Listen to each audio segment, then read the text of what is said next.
Time Sport. Résultats, infos, analyse. Toute l'actualité sportive est dans Time Sport tous les jours de 20h à 21h avec Bilal Nenman sur Beurre FM.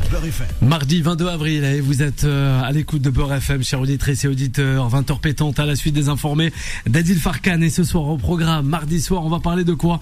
Malheureusement, la violence hors des stades et aussi dans les stades. Encore une fois, ce week-end, Jean-Carl Lucas, j'y étais, voilà, aux éditions en Exergue. Il sera avec nous sur cette antenne pour la première fois, on n'en dit pas plus. C'est son magnifique ouvrage, j'y étais, tous ces matchs que l'on n'oublie pas. Voilà, ça c'est rien que pour vous, chers auditeurs et auditrices. C'est l'invité de ce soir sur cette antenne de Beurre FM. Et le débat du jour, on vous l'expose. Comment endiguer la violence dans le sport? Voilà. Le 01 53 48 3000, c'est le numéro du standard pour réagir avec toute l'équipe de Time Sport. Sans plus tarder, on va la présenter, cette fine équipe. Et on n'oublie pas aussi le Box Time avec Moussa en cette fin d'émission. Time Sport, le ras-le-bol. Ce soir, on sera en compagnie de Mathieu. Bonsoir Mathieu, comment ça va? Bonsoir Bilal, bonsoir à toutes et à tous. J'espère que tout le monde va bien, ça va très bien. On essaye en tout cas Mathieu. On a un joli programme. Ouais. On va essayer de comprendre comment arrêter ces violences dans les stades et en dehors des stades. Ça va pas être facile, mais en tout cas, on va bien s'amuser ce soir. On va voir, Mathieu. Il est avec nous jusqu'à 21h. C'est Juan Trocé aussi. Bonsoir, Juan Trocé. Buenas tardes. Effectivement, programme quand même délicat parce qu'on va parler de la violence, mais heureusement, pas que de la violence, puisqu'on va essayer aussi de parler, comme tu l'as annoncé, de ces matchs qui ont fait l'histoire du football. De légendes, de souvenirs. Ce match qui ne sont peut-être pas des légendes, mais qui pour chacun d'entre nous ont une signification spéciale. Et donc, à côté de la violence, on va pouvoir montrer le côté agréable, le côté on l'espère, sympathique et familial du football. Ça nous fait saliver justement. Le King Charles est avec nous ce soir. Bonsoir Charles, comment ça va? Bonsoir Bilal, bonsoir à tous et bonsoir à Solal que j'avais laissé à Birmingham la dernière fois après notre fameuse escapade là-bas. Ah ben oui, on aura une autre d'escapade aussi du côté de Londres. On devra retourner à Londres bientôt. Ouais, voilà, ça sera un plaisir pour les Parisiens. Demi-finale, allez, Arsenal, Paris Saint-Germain. On n'en dit pas plus, on gardera les avant-matchs et aussi toutes les bonnes infos sur cette antenne de Beurre FM. À la réalisation, c'est Solal qu'on retrouve. Bonsoir Solal. Buonasera à tutti, j'espère que vous allez bien, chers auditeurs et chères auditrices. Oui, Bilal, je suis tellement heureux d'être là ce soir, 20h, 21h, tout simplement sur les ondes de Beurre FM. Chers amis, Time Sport qui s'installe du lundi au vendredi. On parle de moult sujets, franchement. Je vous invite à aussi regarder les émissions podcastées parce qu'il y a eu du grand nouveau, du grand changement et c'est pas le grand remplacement. On s'en préserve pour l'instant. Mais écoutez, chers amis, on a forcément les comptes de Mora que je vous invite à réécouter, notamment sur les réseaux sociaux et à réagir.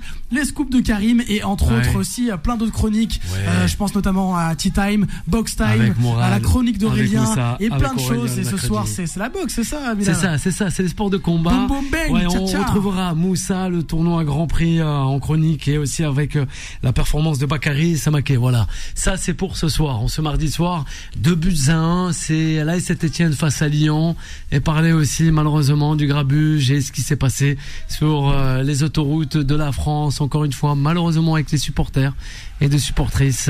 Avec toi, tu voulais annoncer quelque chose avant d'entamer la page concernant le Chaudron et après ce qui s'est passé entre Brest et Lens, Mathieu? Ouais, très rapidement, il y a eu le Grand Prix, un Grand Prix en Formule 1 en Arabie Saoudite. En Arabie Saoudite, c'est Oscar Piastri qui s'est imposé et le jeune Australien est désormais le leader au championnat du monde. Il a déjà gagné 3 fois en 5 courses, donc troisième saison en Formule 1. C'est sa troisième saison en Formule 1 et il est leader pour l'instant, juste devant son coéquipier Max Verstappen. C'est ça, Verstappen, et aussi on a Charles Leclerc et Lando Norris. Charles Leclerc podium avec la Ferrari ce week-end. Pas faux. Ouais, et on va noter qui? C'est Adjar. Les premiers points d'Isaac Adjar en Formule 1. Isaac Adjar aussi, c'est pas mal. C'est pas mal, Isaac Adjar. Très prometteur. On aurait espéré peut-être une meilleure place pour Pierre Gasly qui a dû abandonner dès le premier tour, malheureusement un peu bousculé par son ancien coéquipier du côté de Racing Bull, Yuki Tsunoda, qui lui aussi a abandonné. Merci pour les petites infos concernant les paddocks et aussi la Formule 1 et son championnat 2025. Avec toi, on va poursuivre Mathieu. C'est Saint-Etienne, Lyon, 2-1. Il s'en est passé des choses sur ce match, encore une fois malheureusement. Il s'est passé beaucoup de choses. Là où ça me dérange en général, et ça me dérange encore une fois sur ce match-là, c'est qu'on parle plus de ce qui s'est passé en tribune et de ce qui s'est passé de l'arbitrage que du match. Et ça me dérange parce que quand on analyse le match en lui-même, on a bien vu que Lyon avait pris un coup sur la tête après l'élimination à Manchester United à Old Trafford. C'est difficile. Mais on a surtout vu une équipe de Saint-Etienne qu'on n'a pas vue à ce niveau-là depuis un très très long moment. Et si on analyse et on va voir par la suite que le calendrier de Saint-Etienne est infernal, puisqu'ils vont jouer Monaco, ils vont jouer Strasbourg encore. Donc ils ont un gros calendrier, les Stéphanois. Mais si seulement, mais avec des si évidemment on peut refaire le monde, mais s'ils avaient joué à ce niveau-là toute la saison, ils seraient déjà maintenus et depuis de longues semaines.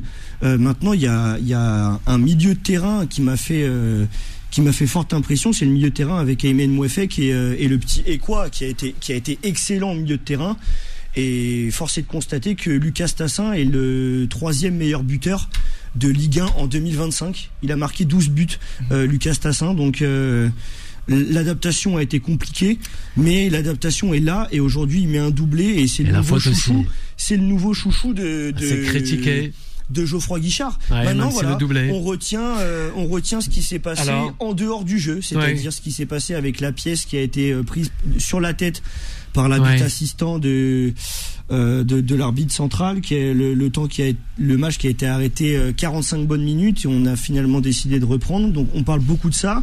Après, et on parle beaucoup aussi du carton rouge, du non carton rouge attribué à Lucas Tassin. Alors c'est vrai que oui, quand on regarde les images, il y a carton rouge parce que l'intégrité de Corentin Tolisso, l'intégrité physique est menacée.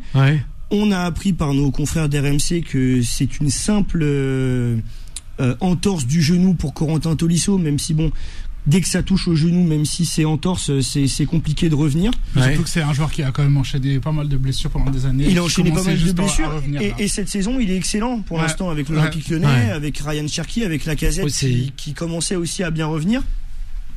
Mais voilà, on parle plus de ce non carton rouge distribué et de ce qui s'est passé en tribune, donc ça me désole un peu et ça m'énerve beaucoup. Alors on peut Charles, avec Condrocé. Alors plutôt que de parler de ça, du coup on peut parler justement du fait que et les places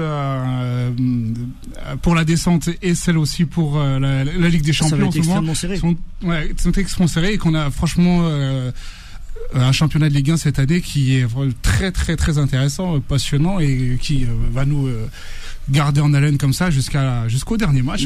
Mais c'est ce que je dis depuis des années, c'est que on critique sur certains plateaux, même ici on a critiqué la Ligue 1, on dit que la Ligue 1 n'a pas le niveau, le PSG la Ligue 1 ne mérite pas ce PSG, etc. Alors oui, il y a le PSG tout en haut devant toutes les autres équipes, mais cette lutte au maintien et cette lutte pour la Ligue des Champions, parce qu'il faut quand même rappeler que Juan Rossi, si je dis pas de bêtises, entre la 2e et la 7e place, il y a 4 ou 5 points. Donc à 4 journées de la fin, c'est quand même le signe d'une réussite. Alors certes, on n'est pas toujours objectif. Il y a Nice qui a eu l'opportunité de faire un break, Nice qui se retrouve un peu plus bas. Pareil pour les Lyonnais qui pouvaient revenir. Monaco qui a loupé le coche aussi, et c'est Marseille qui repasse qui a été deuxième. avantagé. Les enjeux sont énormes. Mais quand on analyse, c'est très serré en haut et c'est très serré en bas, donc ça reste un super championnat. Retrocé, on poursuit. Alors aussi, juste, c'est normal qu'on ait beaucoup parlé de ce qui s'est passé en tribune, de ce qui s'est passé à l'intérieur sur le terrain aussi avec cette agression, parce que c'est grave. C'est très grave. Mais bien sûr. Et tu fais bien de le rappeler. C'est normal qu'on ait beaucoup parlé de ce qui s'est passé. D'un autre côté, effectivement, tu parles de l'intérêt de ce championnat cette année. Je dirais, oui, du championnat bis, puisqu'il y a un championnat où joue le PSG. Quand tu vois que le PSG a 20 buts de différence avec le 12e, des buts marqués, et quand tu vois qu'il est loin, très loin, on parlera certainement de ce record qui pourrait être battu de ce soir détenu par les Milanais. Tu vois, le PSG joue dans un championnat lui tout seul. Donc c'est vrai que pour le reste, cette année, c'est intéressant parce que les places européennes, il y a 4 points, tu as tout à fait raison, entre le 12e et le 7e, donc effectivement, c'est un championnat qui est assez resserré quand il ne reste que 4 journées. Et pour revenir au match, effectivement aussi, surprise de Saint-Etienne. C'est un derby est toujours quelque chose de très particulier. Bien c'est sûr. vrai que la défaite et l'élimination à Manchester de Lyon, ça fait mal. Ça fait mal, très mal, même. D'ailleurs, on l'a vu dans le résultat, mais aussi dans les jeux qui a été développés par Lyon. Ils étaient, à mon avis, complètement absents. Ils n'avaient pas encore quitté Manchester, apparemment. Mais la réalité aussi, c'est qu'effectivement, c'est un match quand même référence pour Saint-Etienne. Si on peut parler des matchs références pour une équipe qui essaie d'éviter la descente en 12e division depuis des mois. Donc, mais ça reste un match à un moment donné très intéressant parce qu'ils ont su réagir là où effectivement Lyon n'a pas su le faire. Vas-y Solal, rapidement. Ouais Mathieu, tu voulais parler, rebondir sur ce que disait Juan, parce que il y a aussi un fait qu'a dit Juan qui je pense être important, c'est que le résultat du match entre Saint-Etienne et Lyon, pour moi, ne dépend pas de la campagne européenne de Lyon. C'est-à-dire que qu'il y ait eu la défaite avant, qu'il y ait eu une défaite après, ou peu importe, ce match-là, en fait, c'est vraiment sur une exoplanète qui se joue d'une certaine manière, parce que quand on voit la passion qu'il y a, et cette passion, elle est rare aujourd'hui en Ligue 1. C'est-à-dire que voilà, il y a des clubs qui n'arrivent plus à rester. On le voit avec même Caen qui descend en national. Enfin, il y a des allers-retours énormes. Et pour autant, quand on voit ce stade,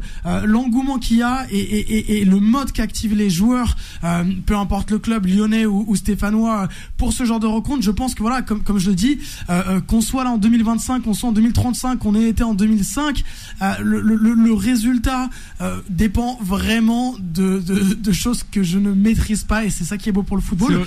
Il y avait aussi un dernier élément dont j'aimerais parler, mais je pense qu'on aura le temps d'en reparler un peu plus tard sur la Ligue 1 plus largement. On va voir la Ligue 1 et ses violences. Mathieu, rapide. Je suis d'accord, oui, par rapport à cette élimination contre Manchester, parce que le scénario du match fait que forcément ça a mis un énorme coup derrière la tête des Lyonnais, et on l'a vu en première mi-temps, juste avant l'arrêt à cause du projectile reçu par l'assistant. Ouais. Les Lyonnais n'y étaient pas du tout. Maintenant, je suis d'accord avec toi, Ron Rosset, quand tu dis que c'est très grave. Oui, c'est très grave. Ah oui, c'est grave. Mais quand tu regardes le lendemain, tous les journaux, toutes les télés, toutes les radios, on ne parle pas de la prestation exceptionnelle qu'a produit l'AS Saint-Etienne. Même pas un tout petit peu. Donc, certes, c'est très grave, et encore une fois, un sujet beaucoup plus grave.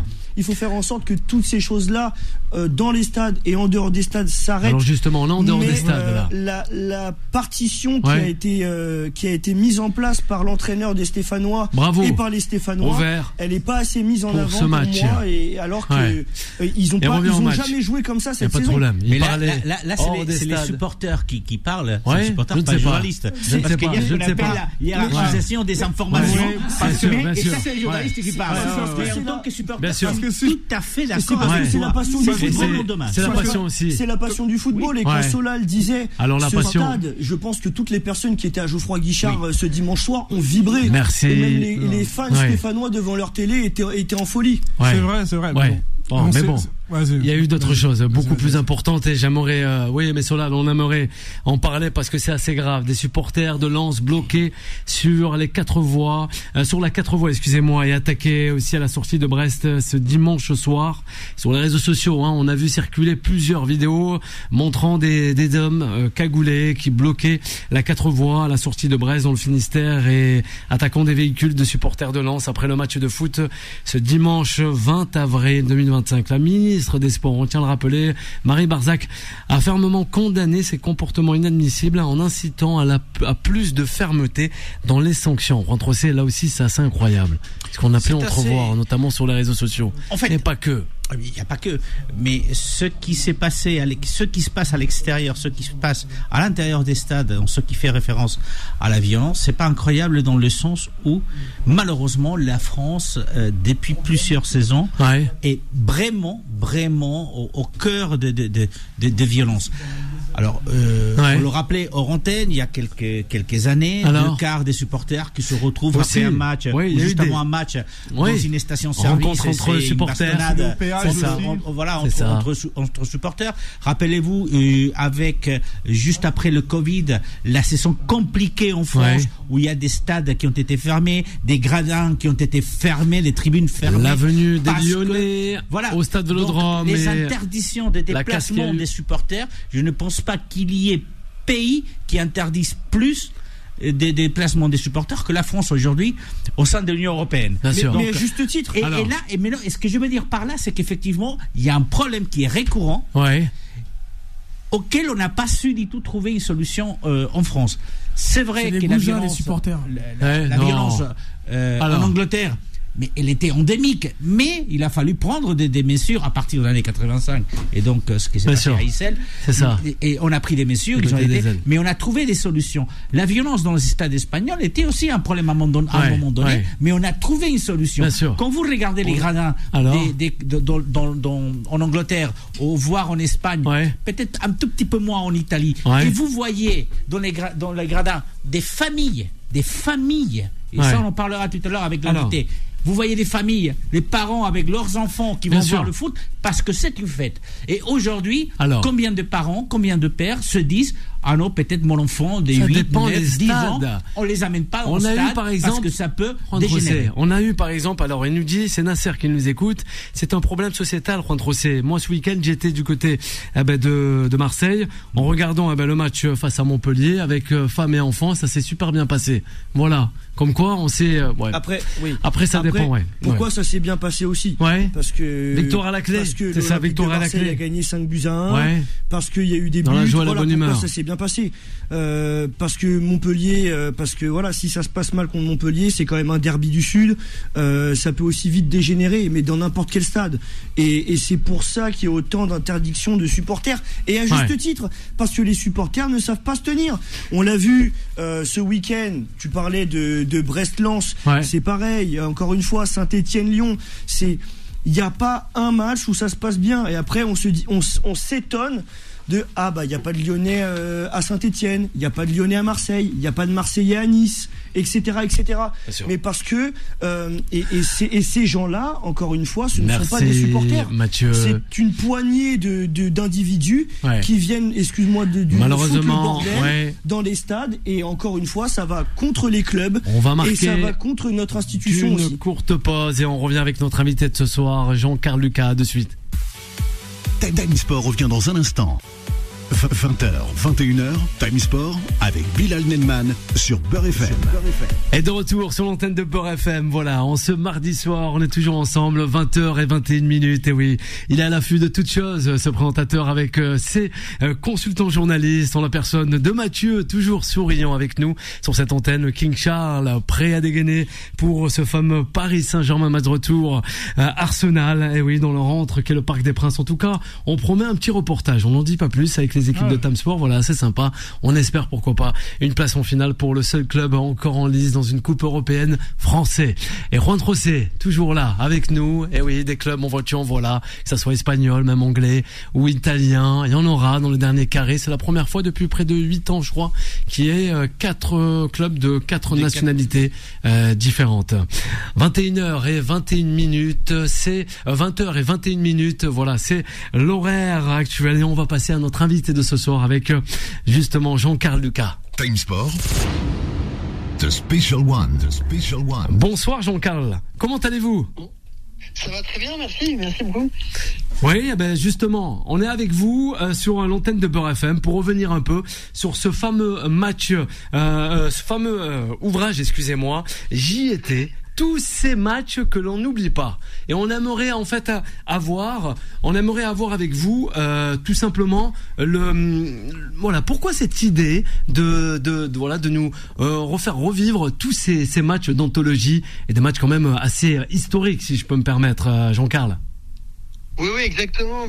Le but de ce livre, moi j'ai toujours été un grand fan de foot depuis que je suis gamin. J'ai vécu un peu quand j'étais gamin, j'ai vécu un peu dans la comme ça dans la mythologie des grands matchs que me racontait mon père, voilà, pendant toute mon enfance. Et puis moi, ce qui m'intéresse le plus dans le football, c'est vraiment l'émotion que le football véhicule. Donc j'avais envie de revivre un peu par procuration les grands matchs de l'histoire du foot français à travers les souvenirs de ceux qui étaient dans le stade, qui ont vraiment vu le match de leurs yeux vus. Et donc voilà, donc c'est autour de 32 matchs de légende de l'histoire du foot français entre les années 50 et la dernière finale de la Coupe du Monde. Des anonymes et des personnalités m'ont raconté leurs plus grands souvenirs d'émotion dans un stade. Justement, on a aperçu par exemple un match tel que l'Olympique de Marseille à Saint-Étienne, et on a vu entre autres un commentaire d'une personne quand même, voilà, pas tout genou, mais une personne qui avait vécu la chose. Non mais c'est vrai, on a l'impression que l'on voit plus de récits tels qu'on a pu le retrouver dans votre livre J'y étais aux éditions En Exergue. C'est vrai. Oui, c'est vrai en fait. Moi je trouve qu'on parle énormément de football dans la société en général, et c'est vrai que j'avais envie de parler de ce qui fait que de ce qui rassemble les fans de foot entre eux, c'est-à-dire vraiment l'émotion. Et donc j'avais aussi envie d'avoir des témoignages de gens qui ont vu des matchs il y a 50 ans, parce que c'était aussi une manière de montrer comme le football a pu évoluer aussi, hein. Les stades ont évolué, la façon dont on accueille le public a évolué. Le jeu en lui-même a évolué, la façon dont les supporters vont vivre le match a évolué aussi avec le temps. Et j'avais envie de raconter tout ça aussi. C'est un peu, c'est des grands matchs, mais c'est aussi des tranches de vie que je raconte. Voilà, des tranches de vie de passionnés, de supporters, avec des profils très différents, parce qu'aujourd'hui le football est partout dans la société. On poursuit cette émission avec nos consultants, avec Rentrocé. Bonjour Jean-Carl. Et bien sûr, c'est un ouvrage passionnant. Vous l'avez dit, c'est pratiquement une quarantaine de matchs, des matchs importants et d'autres matchs qui apparemment ne le sont pas. Comment ça s'est produit, cette sélection? Parce qu'en fait, c'est l'originalité aussi de cet ouvrage, c'est que vous faites à chaque match une petite intro, et puis la personne qui était raconte pourquoi ce match, qui n'est pas forcément un match magnifique, mais pourquoi ça lui a tellement manqué. D'où vient justement cette idée de donner cette forme très particulière à cet ouvrage, parce qu'en même temps, et là on en disait tout à l'heure, vous montrez le football d'il y a 50 ans, comme vous avez dit, quand on pouvait laisser un vélo au stade Vélodrome et personne ne le volait, quand vous pouvez passer juste en donner un petit coup d'œil à votre billet, quand il n'y avait pas d'estadier que vous asseyez, ou que voilà. Donc, et le football d'aujourd'hui. Et encore une chose, vous faites vraiment, et c'est l'intro de ce livre, et ça c'est important, vous faites un plaidoyer pour que les parents amènent les enfants au football, parce que c'est Absolument. Ça, effectivement, non? Oui, effectivement. Moi, je suis venu au football et je suis venu au stade par l'intermédiaire de mon père, qui m'a emmené pour la première fois au Parc des Princes quand j'avais 7 ans pour une finale de Coupe de France, et ça a marqué ma vie vraiment profondément en fait. Et moi je suis quand même content qu'aujourd'hui on voit beaucoup de jeunes, d'enfants dans les stades. Je trouve que c'est une évolution plutôt positive du football. Oui, alors pour revenir sur le choix des matchs, c'est quand même des matchs qui ont marqué par l'enjeu. C'est des grandes finales, des grands matchs de Coupe d'Europe, des exploits, des grandes défaites aussi. Et c'est pas forcément des beaux matchs, mais l'émotion, elle vient pas forcément uniquement sur la beauté du match, la beauté des actions. Elle vient aussi évidemment de l'enjeu, du scénario du match. Et puis je crois aussi beaucoup, l'émotion, elle vient aussi parce que on arrive, on vient en tant que spectateur à un moment de sa vie aussi, qui fait que ce match-là qu'on est en train de voir a une résonance particulière. Et c'est toutes ces histoires-là aussi de transmission, de filiation que j'ai voulu raconter dans ce livre. Parce que le foot, c'est pas juste un sport, en fait. C'est vraiment un grand match de foot, c'est comme un grand événement du monde. Hein. Oui. On se souvient tous de où on était le 12 juillet 98, quand les Bleus ont gagné leur première Coupe du Monde. Voilà, c'est un grand événement du monde. Moi, j'ai un témoin qui m'a dit voir une finale de Coupe du Monde, c'est comme si j'avais vu le premier homme marcher sur la Lune, quoi. D'ailleurs, parce que et c'est ça qui est aussi très intéressant, que c'est dans ces matchs qui sont racontés par ceux qui étaient dans les tribunes, ils racontent des anecdotes, des choses qu'on n'est pas censé peut-être savoir parce qu'on n'était pas là. Et là, je vais vous en sortir 2 ou 3 parce qu'il y a une anecdote qui m'a beaucoup touché. C'est le match France-Allemagne, c'est le mondial à la demi-finale 82. Et vous faites parler 2 personnes, mais notamment Christian Lopez, qui est celui qui était remplaçant en équipe de France et qui va remplacer Battiston, et qui lui raconte que quand la série des tirs au but arrive, il était le 7e tireur et qu'il avait la trouille. Oui, exactement. Ouais. Il avait une peur bleue d'avoir allé à tirer son tir au but, parce que en plus de ça, quelques mois avant, il avait raté un tir au but en finale de la Coupe de France avec Saint-Étienne. Et Saint-Étienne avait perdu la finale à cause de ce tir au but. Donc il n'était pas dans les meilleures dispositions pour tirer un éventuel tir au but. Oui, c'est effectivement ce que j'aime raconter aussi dans ces histoires-là, c'est la petite histoire dans la grande histoire, quoi. Et là, dans le cas de Christian Lopez, c'est vraiment...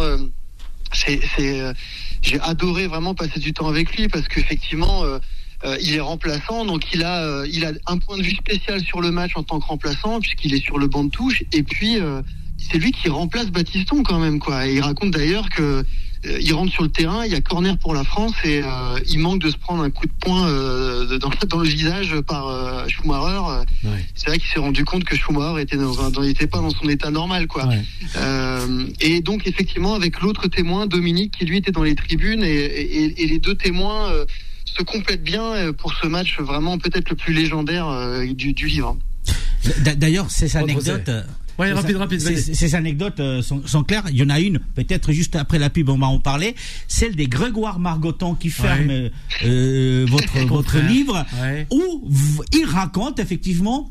Voilà, un peu de dommage collatéral avec Omar Da Fonseca, mais je pense que ça sera juste après la bulle. Ouais, bah justement, on va poursuivre, on a le temps encore avec Sola, la réalisation. On t'écoute, Sola. Oui, très rapidement, Jean-Carl Lucas, déjà je voulais vous féliciter. Il y a des images dans le livre qui donnent envie. On arrive presque à ressentir l'odeur des billets en les voyant. Donc franchement, déjà bravo pour ce travail qui a dû être un travail énorme. J'aimerais vous faire un petit clin d'œil, parce que c'est vrai que vous parlez de spectateurs. Il y a une très forte liaison entre les spectateurs de foot et je pense les auditeurs de musique. Et à ce propos, j'aimerais vous passer le bonjour d'un certain Mehdi Taleb de Lowood, qui vous connaissez sûrement, et qui me dit que du bien de vous, et qu'il est très très fier notamment de ce que vous avez produit pour ce livre-là. Merci. Et il vous écoute actuellement. En tout cas, encore bravo, et allez vous le procurer, parce que c'est vraiment je pense un livre qui donne envie de retourner livre aux éditions en Exergue. Oui, j'y étais, mais aussi Madame Monsieur, groupe de pop français, auquel il a concouru avec Émilie Satt, sa femme, je crois. C'est ça, l'Eurovision. Exactement. Oui, c'est ça. Oui, tout à fait. Rappeler. Merci, Sola. Oui, je suis musicien à la base, mais fan de foot. Je me suis fait un petit plaisir avec ce livre entre 2 albums. Je peux peut-être raconter une petite histoire. Il n'est pas au courant, Jean-Carl.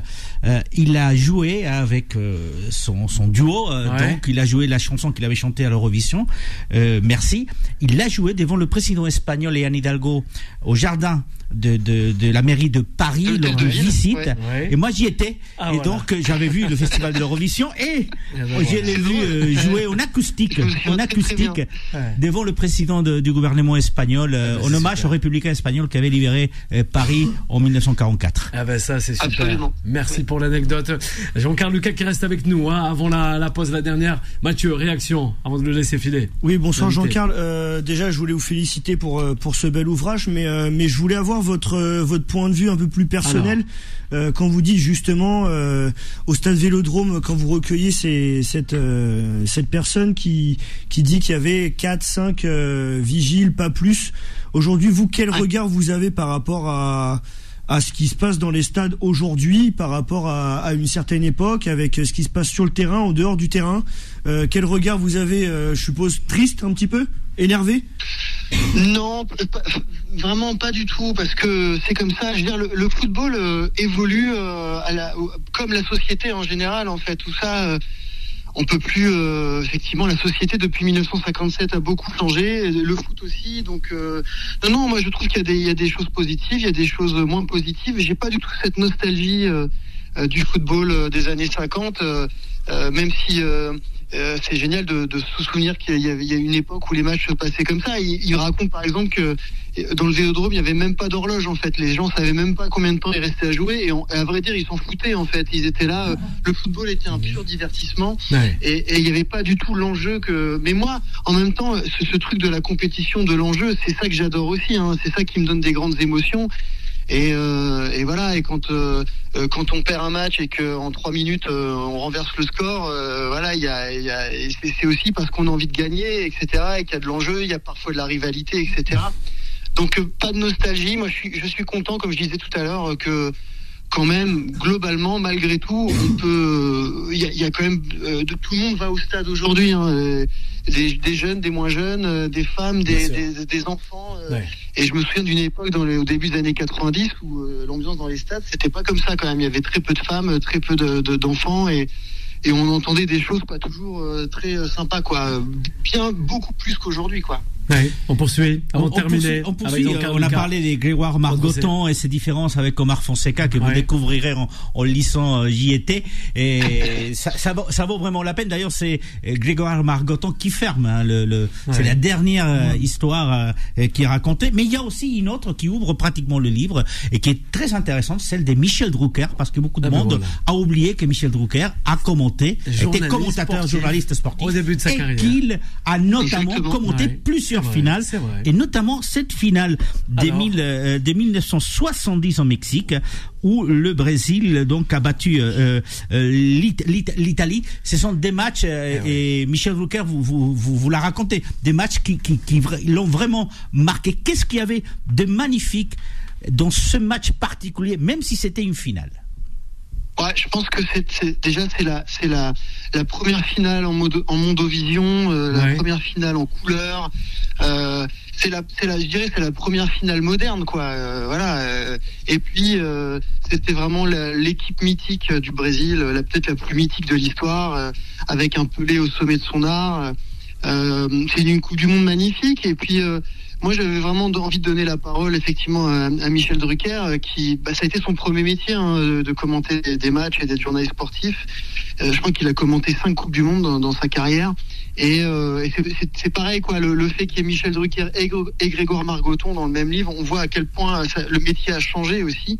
Michel Drucker me raconte qu'il n'avait pas de retour dans la tribune. Il s'était acheté une paire de jumelles pour bien voir ce qui se passait sur le terrain. Enfin, vous imaginez la différence avec aujourd'hui.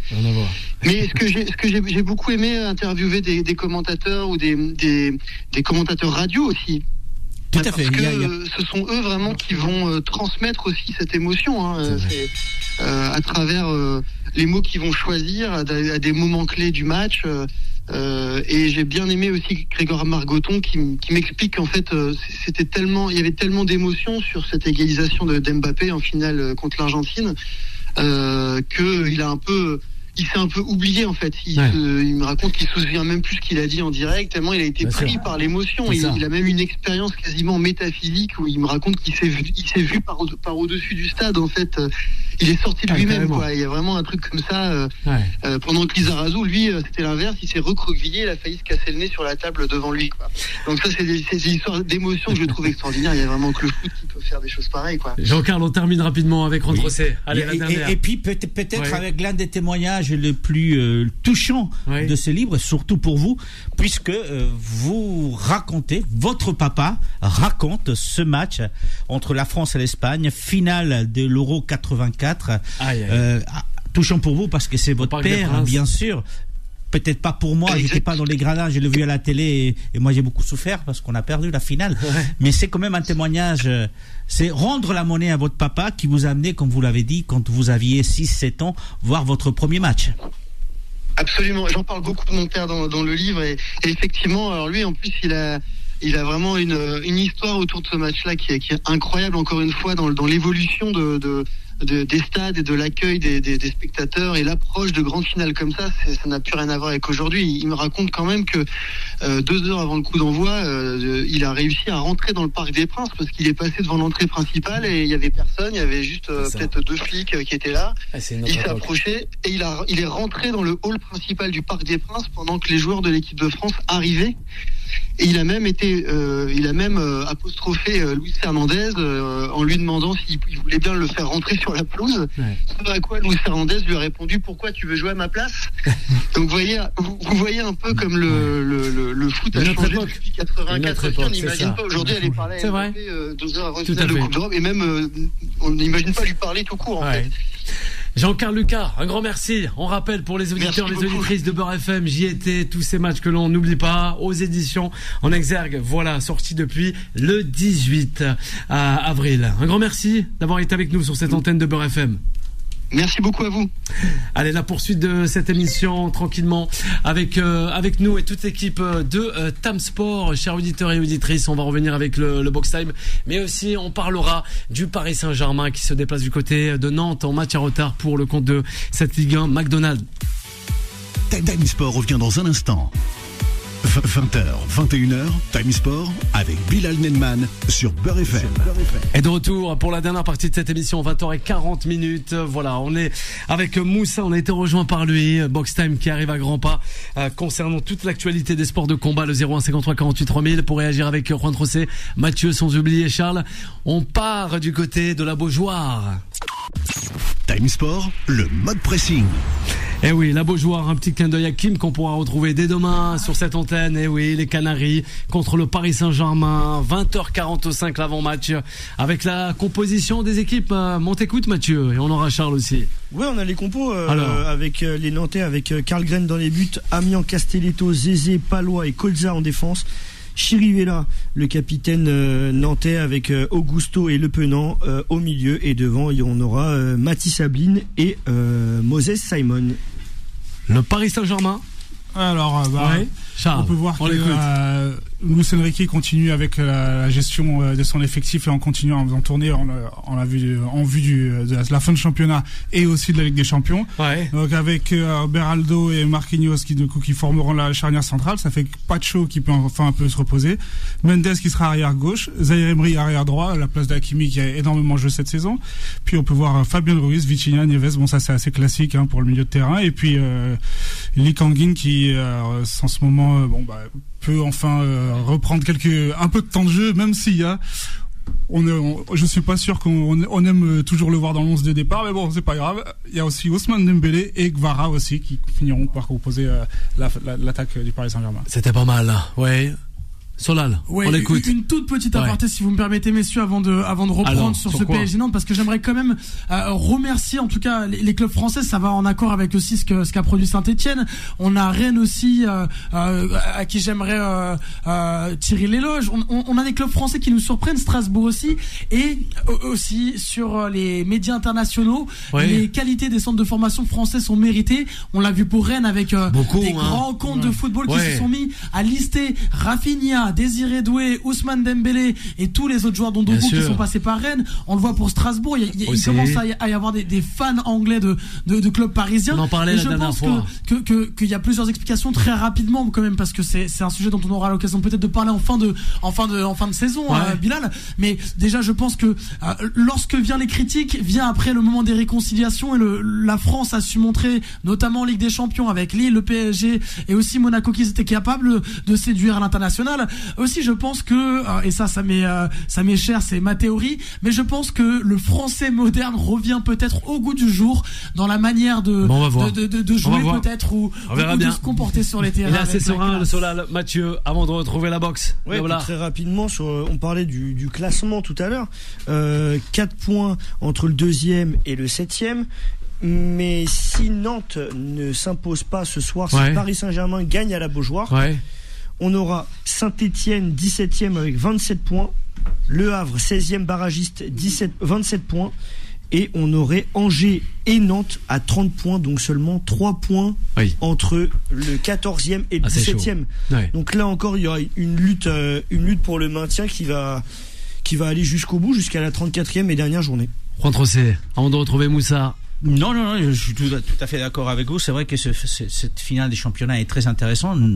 Je dirais que beaucoup plus intéressant vers la fin du tableau que vers le haut du tableau, parce qu'effectivement, ils sont quand même entre 5-6 équipes qui risquent la descente en 12e division. Encore une fois, je me répète, mais on l'a dit tout à l'heure, c'est dommage que Saint-Etienne ne soit pas capable de faire le match qu'il a fait face à Lyon, qu'il ne l'ait pas fait avant, parce qu'il ne mériterait pas, effectivement, il ne méritait pas non plus de se retrouver à ce niveau de la saison, à cette position-là. Mais encore une fois, ça paraît compliqué quand vous avez dansé avec la descente pendant toute la saison, que en 4 journées, vous soyez capable de vous en sortir. Ça paraît quand même assez difficile. En novembre, décembre, je pense qu'on les voyait quand même plutôt descendre. Là, quand même, s'ils arrivent à s'en sortir, ce sera un joli exploit quand même. Et on termine avec le football. Ce qui est assez extraordinaire, c'est que sur la prochaine journée, donc la 31e journée, il va y avoir des confrontations directes entre Europe et maintien. Puisque Saint-Etienne se déplace à Strasbourg, puisque Le Havre reçoit Monaco, puisque Angers reçoit Lille. Donc là, ça va être important de prendre des points pour ceux qui se maintiennent, mais danger pour les clubs qui sont censés gagner, parce qu'on a vu encore ce week-end Monaco n'a pas réussi à le faire, et on a aussi un Lyon-Rennes qui va être très intéressant, parce que Solal en parlait à juste titre, depuis qu'Habib Bey est arrivé au Stade Rennais, ça fonctionne. Ce samedi à 21h, oulala. Et attention à noter la montée dans l'ombre du Paris FC. Attention, on en parlera. Ça, c'est une autre histoire. On va voir. Allez, place à la dernière rubrique de cette émission avec Moussa. Le Box Time de Moussa. Salam et bonsoir à toutes et à tous. Aujourd'hui, on parle du Grand Prix d'Arabie Saoudite. Non, pas celui que vous avez ou qui a vu la victoire de la McLaren d'Oscar Piastri, mais le Boxing Grand Prix dont je vous ai parlé la semaine dernière, une sorte de Coupe du Monde de la prestigieuse WBC réunissant des jeunes boxeurs professionnels venant du monde entier, ayant moins de 15 combats. Sur la grille de départ, 128 athlètes répartis en 4 catégories, prêts à en découdre pour obtenir le Graal. Un chèque de $200,000 à la clé et la chance pour la ceinture mondiale WBC Silver. Les règles sont claires. La victoire s'adjuge au meilleur des 6 rounds pour les premiers tours, ou bien sûr sur KO, avec quelques innovations telles que l'open scoring au 2 et au 4e round, donnant plus de transparence aux décisions finales, donc moins de magouilles, ainsi que recours à la vidéo. C'est parti pour 4 jours de compétition, 16 combats par jour, un vrai marathon. Dans les starting blocks, non pas 4 comme annoncé, mais 6 Français, dont 2 ont commencé le premier tour jeudi en catégorie plume, 57 kilos.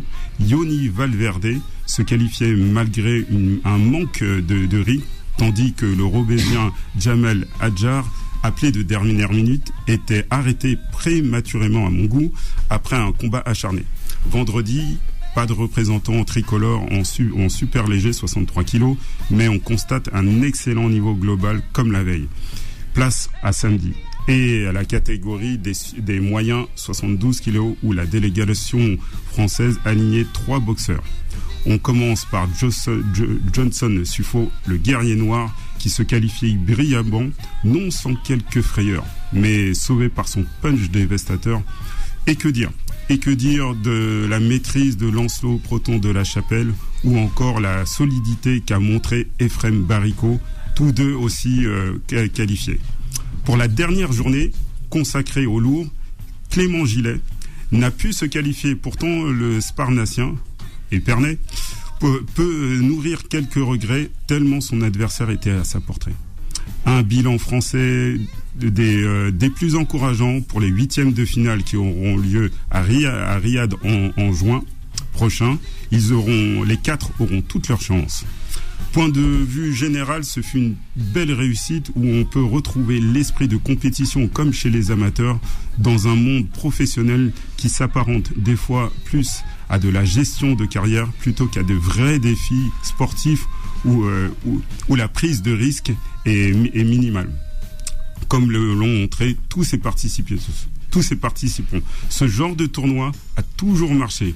On se rappelle du grand tournoi de 2008 sur Canal avec la victoire de Hassan Ndam, du Super Six en 2012 avec André Ward, ou plus récemment du Mohamed Ali Trophy en 2018 qui a consacré Alexander Usyk et Naoya Inoue. Tous ont su cimenter leur légitimité à travers cette formule qui devrait être, selon moi, la formule numéro 1 du Noblard. Time US. Super sympa, et on a pu entrevoir aussi Ali Oubali, référé, arbitre, bien sûr. Quelques polémiques sur son arbitrage. En tout cas, on a bien aimé, et on reviendra mardi prochain avec Rien que la boxe sur les réseaux sociaux qu'on pourra retrouver. Sans plus tarder, on va parler, Moussa, rapidement des affiches de la nuit concernant la NBA. Rapide, et on revient à toi, c'est promis. Time US. Oui, Mathieu. Ouais, on t'écoute. On a les Game 2 cette nuit du premier tour des playoffs. On a Indiana qui reçoit les Bucks de Milwaukee. Les Pacers mènent 1-0, donc ils sont à domicile pour l'instant, ils ont fait le travail. On a le Thunder d'OKC qui est la meilleure équipe de cette saison régulière de toute la ligue qui reçoit les Memphis Grizzlies. On a eu un des écarts les plus forts en termes d'histoire au match 1. Il y a eu 51 points d'écart. 131 à 80 pour le Thunder. On attend une réaction de Ja Morant et de ses coéquipiers parce que ça a tourné au ridicule dimanche soir. Et puis on attend la réaction des Lakers aussi qui sont à domicile et qui ont perdu leur premier match face à Minnesota, notamment Minnesota de Rudy Gobert et d'Anthony Edwards. J'ai beaucoup aimé James Harden. Voilà, c'est le joueur dont j'en parlais. James Harden a été excellent hier soir et Kawhi Leonard aussi avec les Clippers. Parce que Kawhi Leonard hier soir c'est 39 points à 15 sur 19 au shoot. Donc c'est une perf historique que nous a fait Kawhi Leonard hier soir, qui a souvent été mis à côté de Michael Jordan notamment. On revient à Moussa, rapidement, les infos. Allez, vas-y, un grand merci à Mathieu. Vendredi soir, un événement important, c'était la première défense de son titre WBC Silver de Bakary Samaké.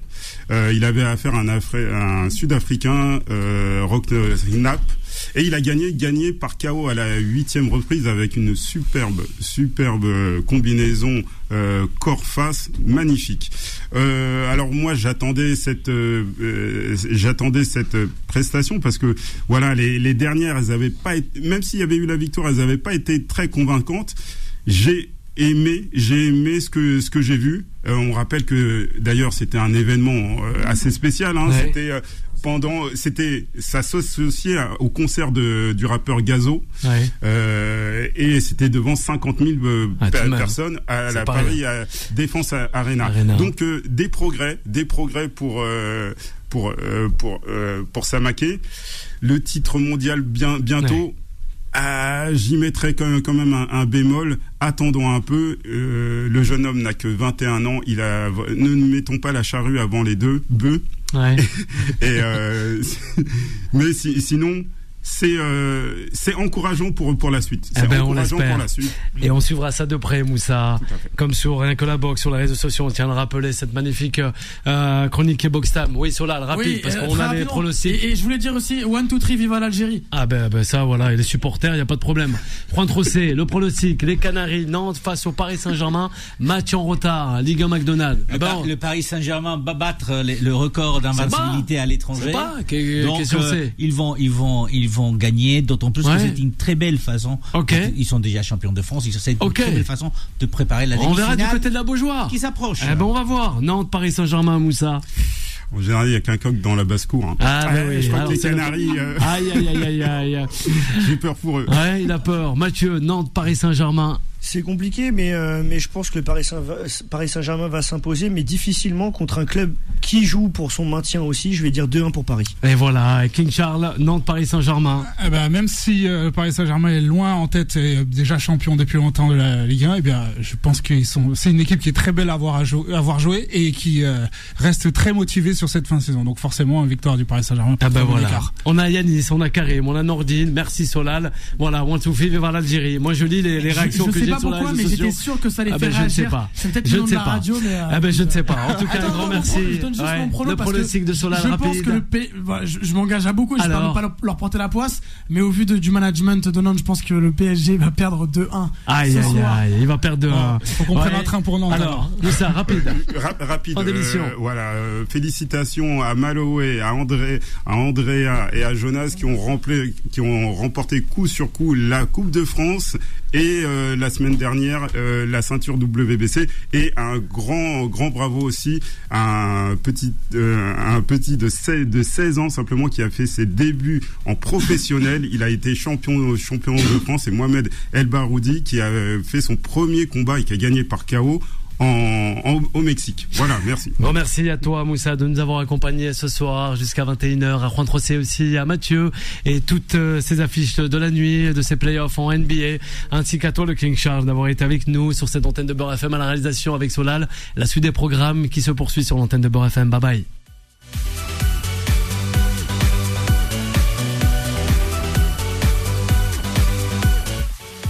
Retrouvez Time Sport tous les jours de 20h à 21h et en podcast sur beurrefm.net et l'appli Beurre FM.